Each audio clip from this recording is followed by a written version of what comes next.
In today's video, I'm going to teach you how to set a new Project Zero elevation in Revit. When you're coordinating drawings or starting a remodel, you often need one of your existing levels to read 0.00. We'll do that directly in a view where levels are editable, then tidy up the other levels to match. Begin in any section or elevation view. Those views display level datums as horizontal lines, and that's where Revit lets you change their heights. In the project browser, open a section or an exterior elevation, then zoom so you can clearly see the level lines and their markers.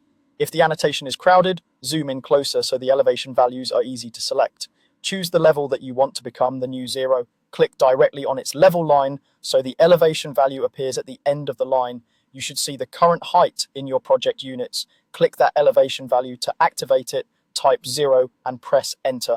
Revit will warn you that changing a level's elevation will move elements hosted on that level, such as floors, roofs, walls, and stairs. That warning is expected. You're redefining where 0 sits, so everything attached to that level will shift with it. If that's the intent, accept the move. Once you confirm, the model updates and the level you selected now reads 0.00. You haven't created a new level. You've simply told Revit that this existing level is the project's reference for 0. With 0 established, bring the remaining levels into the correct relationship. You can click their elevation values and type the exact heights you want, or you can drag the level lines up or down. Dragging is handy for quick adjustments, while typing gives you precise control.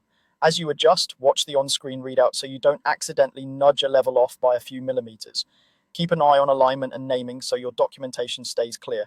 That's the entire workflow. Work in a section or elevation, select the level you want to be 0, set its elevation to 0, accept the warning to move hosted elements, and then adjust the other levels by typing new values or dragging.